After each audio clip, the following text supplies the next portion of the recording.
do a hair flip, looking straight down at the new girl in town, fresh from the heights, and I make it feel nice. Just 'cause of me, I can do anything.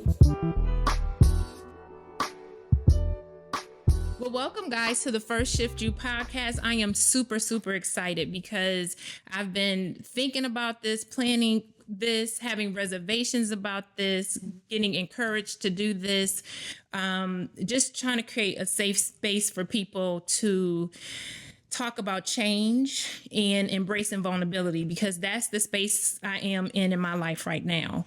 So just a little bit, I'm Lasagna Lopez. I'm your host. I am Latina Venice. I'm the co-host. And the funny thing about it is we made a full circle moment. We actually went to the same high school in Buffalo, New York. Yeah. And during the entire COVID situation, a lot of things came up, a lot of feelings, emotions, vulnerability issues. And so when she finished her health coach certification, she put something out there like, hey, I can't remember if it's 20 people or whatever. If you're interested, reach out to me. And I did. And so that's the beginning of rekindling a friendship that's growing into a sisterhood. Mm-hmm. But just in general about ShyftU, the name ShyftU actually came up to me maybe about 2 or 3 years ago, at the time when I was really heavy into exercising, and I was doing like hip hop boot camp. I was boxing. I was doing all types of things. And I was like, hey, it would be pretty cool, to have an app where you could go to different gyms without committing to a membership, almost like the Uber for gyms. And nobody better take my idea, because it's on tape. But anyhow, so that kind of steal it. They're gonna steal it. They are gonna steal it. Somebody's gonna take it. Somebody gonna take it, but that's okay. I'll still be better because you got give her a cut. Yeah, Kmart, Walmart, Target. So it's room for competition. But anyhow, over time, transitioning through different things, I realized that ShyftU was actually a movement and could embrace a brand, and you almost can apply that to anything. Mm-hmm. And so this year, I made a commitment to walk into a space of vulnerability, and I thought it was perfect to introduce that through this podcast. So this is a very uncomfortable space for me. Today, we are highlighting mental health, because during the process of me discovering vulnerabilities, the audiobooks I read, wanting to embrace change, and we'll talk later about the change that I'm talking about right at this moment, then I came across Josephina Bates. Beautiful Josephina Bates. I'm going to look at her. I don't want to mess up any of your credentials.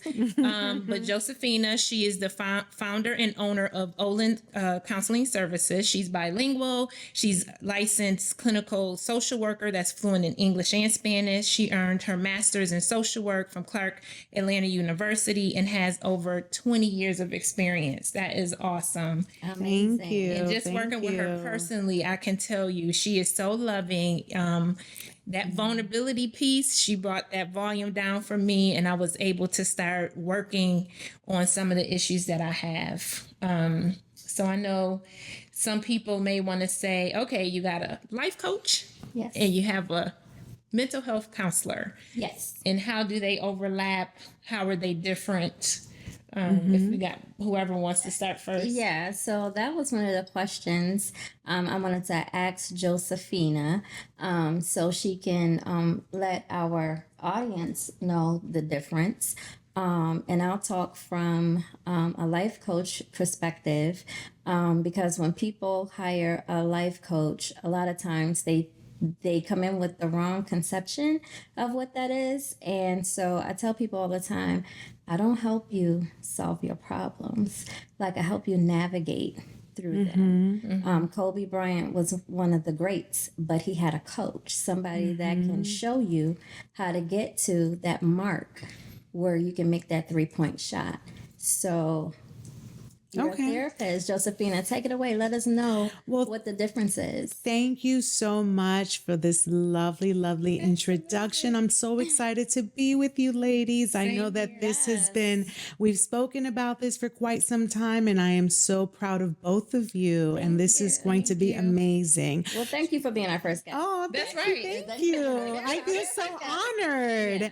So I like to say that a therapist, we together with the client, we come up with the tools, right? So I don't believe in a cookie cutter approach, one size fits all, because everyone is uniquely different, right? So we come up with the tools, and I feel that the life coach assists with applying it. Yeah. Right? That's a good way to look at it. Yeah. So as you're speaking, I'm like, how can I make it where I can condense it? And it really, really, I don't want to say makes sense, but then people be like, oh, okay, I got it. Yeah. Right. So we'll work on the skills and creating them. And then the life coach, Tina, will help you navigate and apply them when necessary, So right? giving you the And hold you motivation. accountable Right, too. right. You know, we will both hold you accountable, but Tina will be that person holding your hand, right? And encouraging you, where I am more direct.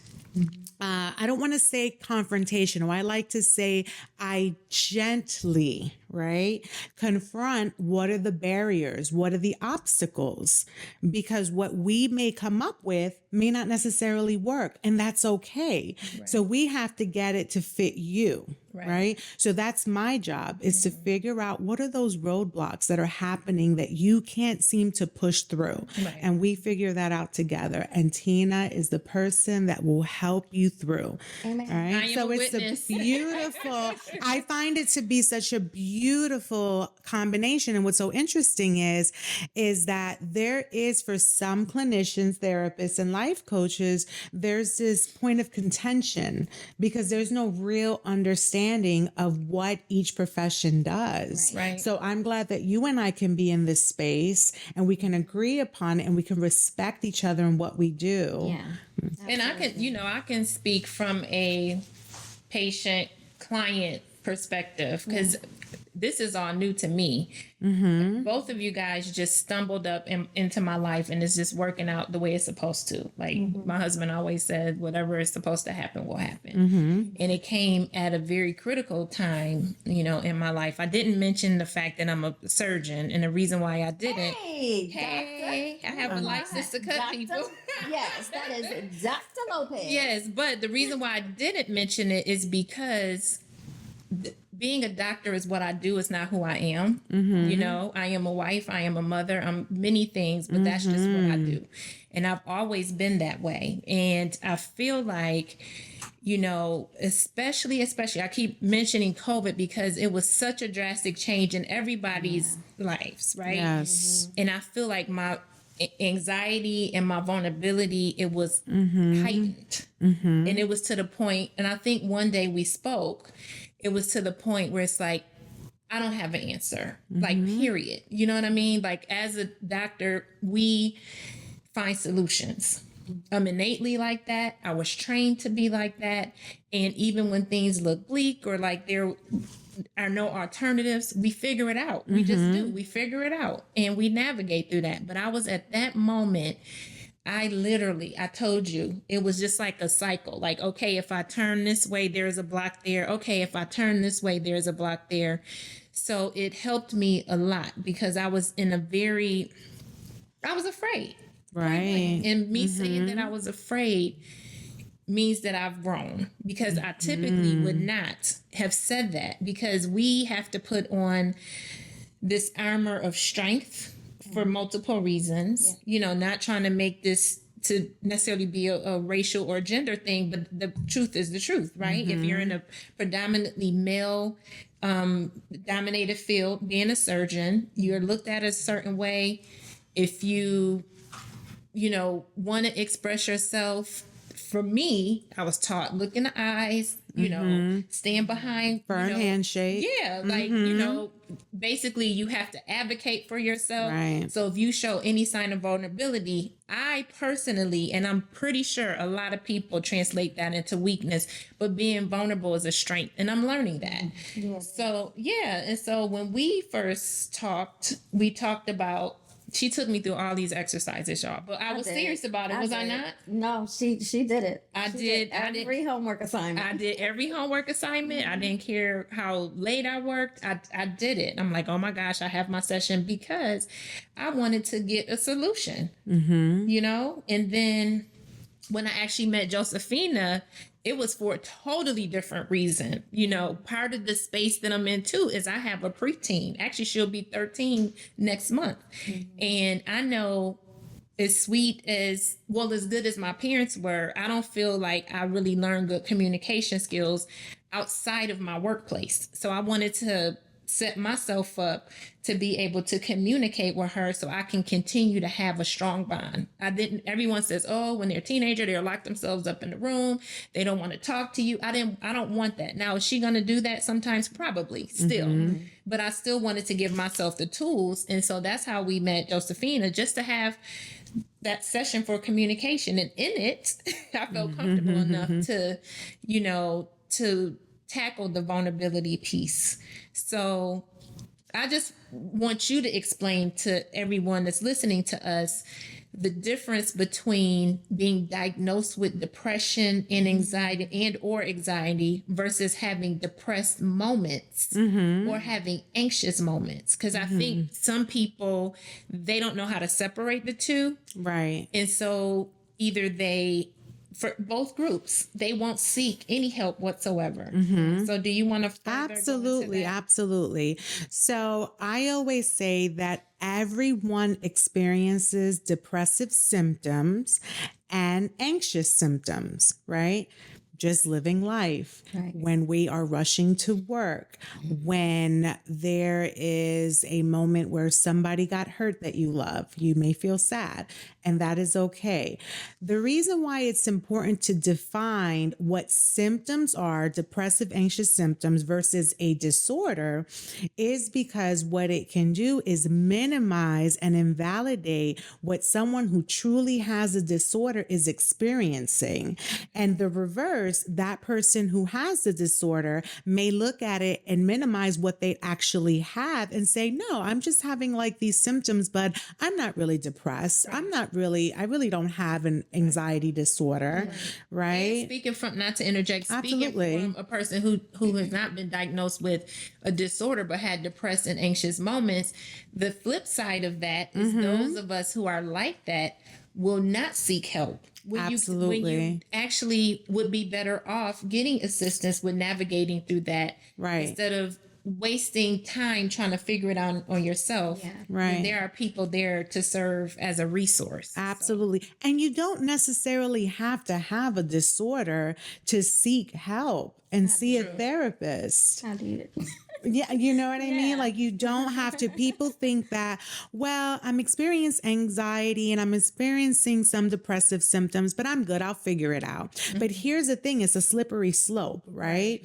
Because if you let it go on for too long, it can become a disorder, because the chemicals such as the dopamines, the serotonin, the endorphins, all those feel good chemicals, when you're in a depressive state for a period of time, it like depletes. It's like your body can't produce what it needs to feel good, right? So it's a slippery slope. And I say that we all have frailties. We all have moments. I've never met one person that wasn't struggling with some type of mental health frailty. It doesn't mean that they had a disorder or a specific diagnosis even, but it just means that they needed some assistance. They needed a safe space to divulge everything that they're feeling, that they're experiencing, right? And sometimes they just need you to listen. And sometimes they need that guidance and that feedback. So I just want to be clear to everyone that you don't have to have a diagnosis or diagnoses, several diagnoses, or disorder to seek therapy, right? Or to seek a life coach. So let me ask you this. Sure. What are some of the signs of when you should seek help? Because for me, being diagnosed as being depressive and being on medicine for it since I was 15 years old and being suicidal, I felt like by the time I reached suicidal, it was kind of too late. Right. You get what I'm saying? And so I know we don't want anybody to hit that point before they seek help. So what would be the sign of this is not just something I'm going through in the moment, that this is a real thing because these moments are happening more often? Right. Well, exactly what you said. If it's one of those things that you can't shake off, right? Because we have moments where we're like, you know what?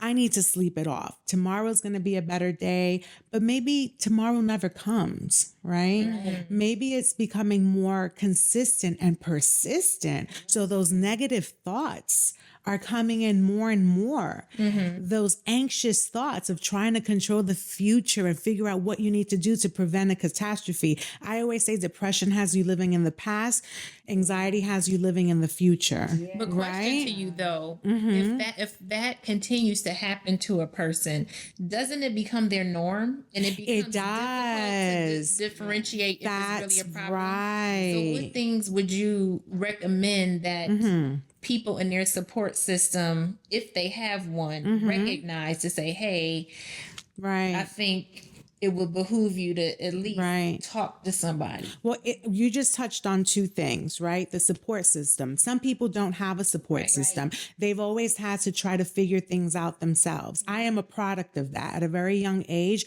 I was out on my own. I'm from the Bronx, New York. That's not the easiest place to grow up. And so I just always figured things out. So I didn't have time to be sad or to talk because I couldn't be in a space of vulnerability because then I couldn't get my action plan together. So number one is creating that support system, right? And when you create that support system and they really get to know you, they'll be able to observe when there's a shift, right? Or when there's something that's quite different. People that know me, for example, they know when something is not quite right. I'm acting a little bit different and they'll gently approach me and vice versa, right? The other thing, the other question was, when should you go? Here's the thing. As we become more progressive, when we speak about mental health, mental illness, and seeking therapy, we're starting to see a difference, right? Where people are more accepting of it. People are reaching out more. And it's because of these platforms like this. Right. So people are going to feel and continue to feel comfortable with seeking help, right? When we continue to normalize it, when we continue to say, hey, I receive therapy. You've met me. I live a productive life. It's okay. Right. I would even propose that we even start shifting the focus on mental maintenance. Absolutely. Just like health maintenance, Absolutely. right? You exercise, you eat right, we monitor self-care. Just self-care. Yes. To give you the tools so that when you do reach certain situations, you'll know how to maneuver. I'm telling you guys, this is a new like I was so anxious just even doing this because everyone knows that I'm a strong person, and I am. Right. And so when I got to the point where I felt like I'm tired of being strong. Yep. I'm tired of being strong. Right. Like, you're strong for other people. You mentor other people. I was like, who's mentoring me? Right. Who's being strong for me? Right. And you carry so much for so long. And it's not that necessarily people are forcing you to do it. It's just your nature. You automatically do it because it's worked for you. It's worked for whoever has benefited from it, whether it's patients or whatever. And that's what you know. And that's what I know. So it may not even necessarily be that it's worked for you. That's just what you know. That's true. It became my normal. Right? Exactly. It became my normal. Yeah. It's like a person with depression or anxiety. You learn to live that way. So every single day, these thoughts, these feelings, you just learn how to push through.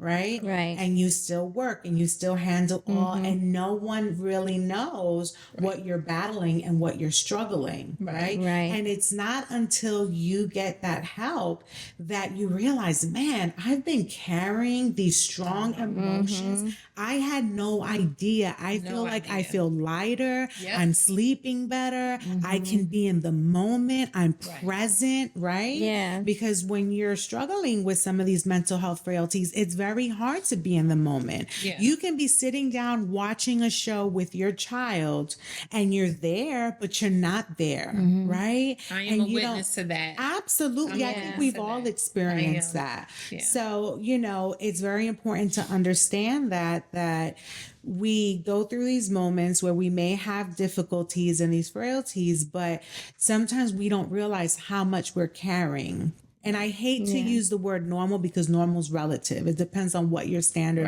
Right. of normal is. But when you've always been a certain way, you don't know how else to be. And it's not Right. until you do the work that you realize, wait a second, a lot of what I have are trauma responses. Right. Right. Absolutely. Realize that. Absolutely. Right. And one thing I wanted to point out is that all three of us, we're in a profession where we're in service. And so, Josephina, you and I discussed it. Like a lot of times when you give of yourself all the time, it's like, how do you hit the reset button Absolutely. and replenish yourself, Right. so that you can continue to serve the way you're supposed to serve. But I do have a question because social media, we're talking about norms. Everybody is talking about mental health now. All on social media, that's all you talking about. Right. All the artists out there, they're talking about their mental health and everything. And so for me, they're kind of normalizing something that really shouldn't be normal. It shouldn't be normal to be depressed all the time. It shouldn't be normal to have anxiety all the time. Do you think they're trying to say that, or are they trying to bring awareness? I think a little of both. Actually, if I'm being honest, I think anytime somebody acts a little cray to according to like how they're thinking, we can say they're bipolar. They they're just start bipolar. going, Like people talk about Kanye all the time. Right. We won't, but Listen, my thing with Kanye is I honestly think he is a genius. I mean, I think he's a genius. yeah, I too. think he knows so much information that he can't keep it You in his look head. at the Kanyes and the Michael Jacksons and the Walt Disneys. Like those are not normal thinkers. Right. They think outside the box and they think differently. But he has come out about his mental health, so everybody knows he has an issue. So now I feel like everything he do, it's like, oh, They're gonna we label know him he like has that. mental health issues. That's true. Right. Somebody can be exhausted and suffer from exhaustion. Oh, mental health. Everything now is summed up to mental health, and so it's like, Right. so as it relates to social media and them kind of normalizing that everybody has these they have mental health moments. days, right? You could take mental health days at work. And so how can we make sure that social media knows that, yes, Being thank responsible. you for being aware that mental health is a thing, but also how can we help these people? How can we help Right. ourselves? How can we not fall into that? Absolutely. One thing I will say that you mentioned, it's not normal to have depression. It's not normal to have anxiety, but the reality is that a huge percentage of us struggle with that. Yeah. And everyone in their lifetime will experience a period of depression or anxiety because that's part of the human experience, Yeah. right? So I would like to say that they're normalizing that we struggle with these things, that these things are real, that it's Right. not made up, it's not in your head, that we struggle with this. But at the same time, there's a responsibility with placing it in those platforms. I'm not a huge fan of social media because of what it's doing to our youth and even adults. Yeah, Right? And talk about the That's another BBLs. segment. That's another segment. No, so I'm not, because I feel that it's a double-edged sword, right? Because social media is a great platform to bring awareness, but at the same time, it's also the cause of a lot It of is. mental illness, such as I've seen an increase on dissociative disorder. Because how many times do you see kids or even yourself that you're just doing this? You're swiping up, you're swiping up, you're Can swiping you up. give an hour. definition of dissociative Sure. disorder? So dissociative disorder is basically you disconnect from the world, right? Maybe you're stressed out, and it's okay to disconnect. We can consider that self-care. But when it becomes a habit, when it becomes persistent, right? And you struggle from stopping yourself, that's when it becomes a disorder, right? Okay. When you spend hours just swiping up and you're not taking care of your responsibilities because you know what? It's almost a way of avoidance. So I don't want to necessarily say that it's just disconnecting, because it's okay to disconnect. We need to disconnect for our own mental health. It becomes a problem when that is a way to avoid what you need to do and is causing chaos in other parts of your life. Right. Right. So it's a double-edged sword, because a lot of people disassociate by using social media, even binge watching shows, right? It's a slippery slope. While it is okay if you do it way too often, you're doing it from the minute you get up, you got to be careful with that. And I've seen an increase in that disorder because of it. And so you live in this world of make believe, and it becomes That's your why reality. it's important to have people connections, right? Absolutely. And I think that is not, that's something that we're not emphasizing. Yes. But you also have to be selective with the people that you're surrounded. Like I've posted on social media. I've talked about every single person from January up until now that I have accumulated as my village, because you guys have added some type of positivity in my life. So have you. You've given me to, thank you. You've given Isn't me she tools. amazing? Oh, you're so sweet. But, I think that people need to understand embracing that sisterhood, whatever circle you make sure it's the right circle. And my problem was that because of my lack of vulnerability, I was not allowing people to get close enough to me to even realize if I don't even want to use the word deserve, but if there is a connection enough to be in my village. Does that make sense? Absolutely. Because I was afraid of rejection, because I'm so loyal. I'm not patting myself on the back, but I'm loyal, and I'm either all in or all out. Right. So when I give and I'm all in, and if somebody does something that hurts me, then I'm all out. So that's the way that I've functioned basically my entire life, probably working from a state of trauma. I call that, absolutely. It's all or nothing. The all or nothing approach, not good enough, all or nothing, right? You see that in a lot of people that struggle with anxiety. Yeah. Right? Either I'm going all in because that's that perfectionism, right? Which perfectionism is under the umbrella of anxiety. If I can't be all in, then I'm all the way to the left. I'm all out. That's me. Well, I'm trying to get in the middle. I'm a work in Right, progress. which is That's to what the me shift- good that's what the enough. shift- Yeah. Right? Yeah. And loyalty, we have to be careful with that word, because sometimes, and I don't want to insult you because I'm speaking for myself, it's also called people pleasing. That part. So what happens, and that's a trauma response. It is. Because if you're a young child, right? Yes. And you were never treated or made to feel valued, right? Right. Maybe your parents were working all the time. They just didn't have the time. You were a latchkey kid. Let's just say that. Yeah. Let's say that, you were compared to your friends, or you weren't made to feel special. What happens? You become this adult, you become this child. Hey, look at me. I'm going to go all out for you because I want you to see that I'm an amazing person, and I want you to see the value in me. And so I'm going to go above and beyond, even if it's, at the expense of my discomfort, my exhaustion. I'm going to go above and beyond because I want you to see how much of a good person I am. Does that Okay, make I sense? just had an aha moment. You need to stop giving me therapy on the set. Oh, sorry. Stop it. No,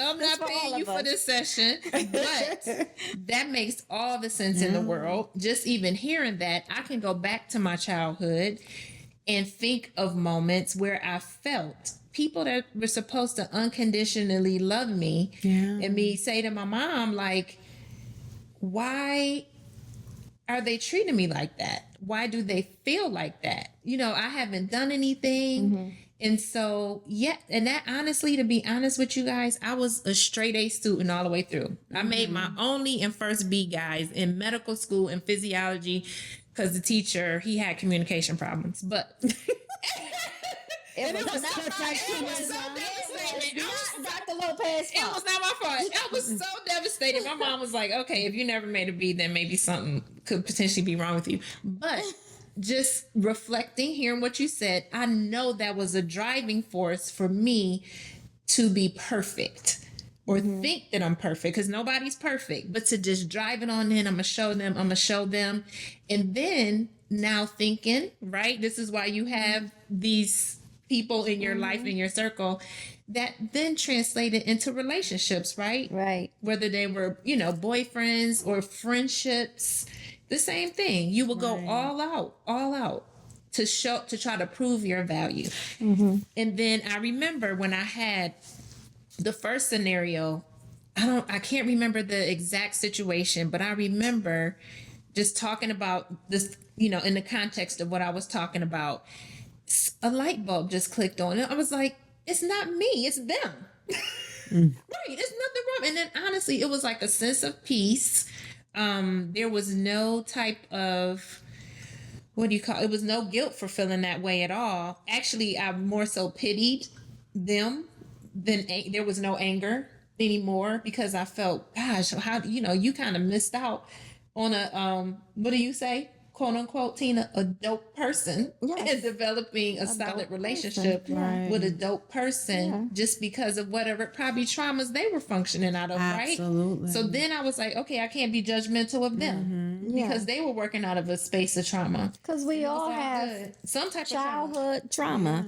And sometimes there's trauma bonding where you become friends because you have this bond, but that's the only thing that you have that's really relatable. And we do that. And we do that with friendships. Right. And we do that in relationships. So that's something that you have to also Is that the same thing as codependency, or is that different? It can be. And it's a little different, but codependency can come from trauma bonding, right? Because now I need for you to make me feel awesome, and vice versa. Right. Or it's not one and the same, but absolutely one can affect the other. But the trauma bonding, that's a very real thing. And that can turn very toxic. Yes. But one of the things that I want to circle back to when you mentioned about I'm this loyal friend, and when I see that you're not, I think to myself, well, you know what? It's your loss. But here's what I'm going to challenge you with. I'm going to play devil's advocate just a little bit. Challenge. Well, here's the thing. Sometimes, right, because we want to feel valued and because of who we are, we're such passionate people. That's why we're also good at what we do, because we love what we do. We tend to hold people to a standard they shouldn't be held up to. Bingo. Okay. So what does that mean? I'm this way. So in order for you to be a good friend to me, I need to see you reciprocate that. Right. But then it's kind of not fair to them, because maybe they're still a good friend. Right. But because they didn't do exactly what you do, you know what that message is? You don't value me as a friend. You don't see my value. So you know what? I don't need you in my life. Yeah. But they may not, unbeknownst to them, they're being held to this standard. They're thinking, and I have been a victim of that, and I have done that to people. Right. And I think I even posted it when I was like introducing you guys. I said that, you know, when I talked about, you know, I'm at a state of authenticity and like listen, this is what it is. Like I'm not putting on a front for anybody. I don't care about the white coat, the stethoscope, the knife. I don't care about any of that, because you feel liberated. And how can you grow? How can you change? Because I'm ready to make a shift in all areas in my life. And so I did say that in one of my posts, where it was like, because I didn't want to be vulnerable, I didn't allow people into my space, because I had that expectation, because I was afraid to be vulnerable. I did have that expectation on people that, you know, what if you're a friend, I wouldn't say you accept anything somebody gives, because that's a balance, right? 'Cause Yes. you don't want to like give people a little leeway to say, well, they can just treat you anyway, and then you Right. deserve to devote time to that friendship. You don't want to put energy into that. But I will take ownership of that. You know, it was not, you know, a way that I thought I was thinking. I just know what my mom would say. I love hard. Yes. You know what I mean? Yeah. But when you love hard, you have to learn how to have discernment also. Right. And so I can love everybody in the room, but only those that are close to me that I value get a seat at my table.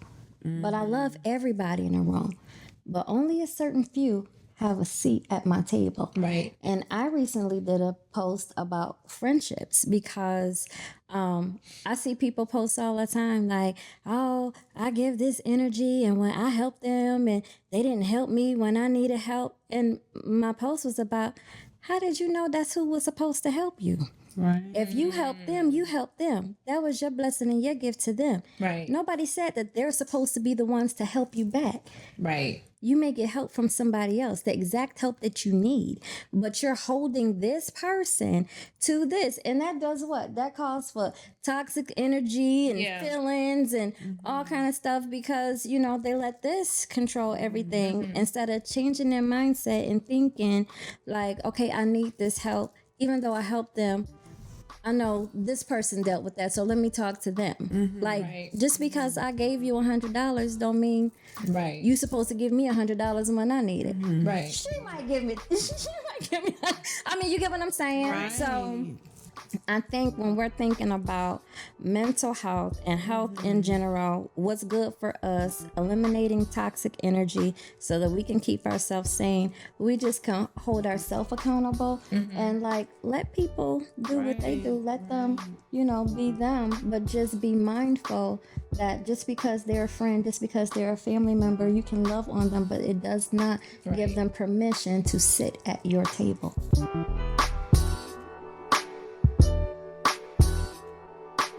Fresh from the heights and I make it feel nice. Feeling so fly, I don't even know why. Feeling like a queen who can rap, who can sing. Just